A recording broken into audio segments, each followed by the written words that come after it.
अगर मैं आपसे कहूं कि जिस शिवलिंग को आप केवल पूजा का प्रतीक समझते हैं, उसकी आकृति और बनावट में छिपा है एक गहरा रहस्य। क्या महाशिवरात्रि की रात केवल पर्व है, या यह समय है जब चेतना और ब्रह्मांड के बीच कोई सूक्ष्म सामंजस्य अनुभव किया जा सकता है? आज हम मिथक नहीं, आज हम संतुलित सत्य जानेंगे। शिवलिंग की संरचना, उसकी ऊर्जा प्रतीक और उसके पीछे छिपी दिव्य गणना। महाशिवरात्रि फाल्गुन कृष्ण चतुर्दशी को आती है। यह अमावस्या से ठीक पहले की रात है, जब चंद्रमा की रोशनी न्यूनतम होती है।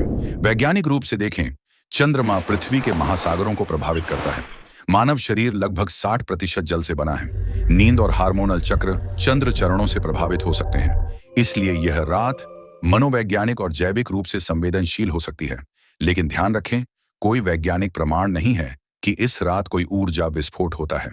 सच्चाई इससे अधिक सूक्ष्म है। भारत के प्राचीन शिव धाम जैसे काशी विश्वनाथ मंदिर, सोमनाथ मंदिर और केदारनाथ मंदिर, इन मंदिरों की वास्तु रचना अद्भुत है। गर्भगृह छोटा होता है ताकि मंत्र की ध्वनि दीवारों से टकराकर गूंज उत्पन्न करे। ध्वनि का संकेंद्रण ध्यान को गहरा बनाता है। शिवलिंग की आकृति अंडाकार होती है। यह संतुलन और एकत्व का प्रतीक है। यह विज्ञान से टकराती नहीं, बल्कि उसे पूरक करती है। अब बात करते हैं व्रत की। महाशिवरात्रि पर उपवास क्यों रखा जाता है? हल्का उपवास शरीर की सेल सफाई प्रक्रिया यानी ऑटोफैगी को सक्रिय कर सकता है। ध्यान तनाव हार्मोन को कम कर सकता है। सामूहिक जप सामूहिक जुड़ाव की भावना बढ़ा सकता है। यानी यह परंपरा सामूहिक मानसिक शुद्धि की प्रक्रिया हो सकती है। कोई जादू नहीं, कोई चमत्कार नहीं, केवल अनुशासित शरीर और शांत मन। योग शास्त्र कहता है ऊर्जा मेरुदंड से ऊपर उठती है। आधुनिक विज्ञान कहता है स्पाइनल कॉर्ड पूरे शरीर का न्यूरल हाईवे है। जब आप रीढ़ सीधी रखते हैं तो श्वास गहरी होती है, मस्तिष्क तक ऑक्सीजन बेहतर पहुंचती है। चक्रों को एंडोक्राइन ग्लैंड से प्रतीकात्मक रूप में जोड़ा जाता है। यह वैज्ञानिक रूप से सिद्ध दावा नहीं है, लेकिन प्रतीकात्मक समानता गहरी है। शिव पुराण में अनंत ज्योति स्तंभ का वर्णन है। जब ब्रह्मा और विष्णु उसका आदि और अंत न खोज सके, तब उन्होंने स्वीकार किया कि चेतना अनंत है।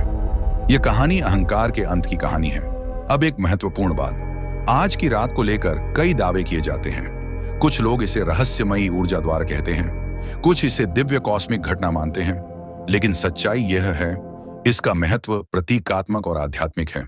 यौगिक परंपराओं में इसे चेतना जागरण की रात कहा गया है, और सच्चा अध्यात्म डर नहीं, जागृति सिखाता है। महाशिवरात्रि भीतर की जागृति है, बाहर की सनसनी नहीं। लेकिन क्या यह केवल एक पौराणिक कथा है, या इसके पीछे कोई गहरा यौगिक संकेत भी छिपा है? योग परंपराओं में माना जाता है कि इस रात्रि चंद्रमा का प्रभाव मन और शरीर पर अधिक संवेदनशील होता है। कुछ आध्यात्मिक मत कहते हैं कि यह ऐसी ऊर्जा स्थिति है जब साधक के लिए ध्यान अधिक गहरा हो सकता है। यही कारण है कि इस रात रीढ़ सीधी रखकर बैठने की परंपरा बताई जाती है। जागरण की परंपरा को भी ध्यान से जोड़ा जाता है। कुछ साधक इसे पाइनियल ग्लैंड से प्रतीकात्मक रूप से जोड़ते हैं, जो ध्यान और चेतना से जुड़ी ग्रंथि मानी जाती है। लेकिन यहाँ एक बात स्पष्ट समझनी चाहिए, ये सब आध्यात्मिक और यौगिक व्याख्याएं हैं। इन्हें आधुनिक वैज्ञानिक प्रमाण के रूप में नहीं देखा जाना चाहिए। अब बात करते हैं साधना की। 15 फरवरी की रात सूर्यास्त के बाद हल्का भोजन करें।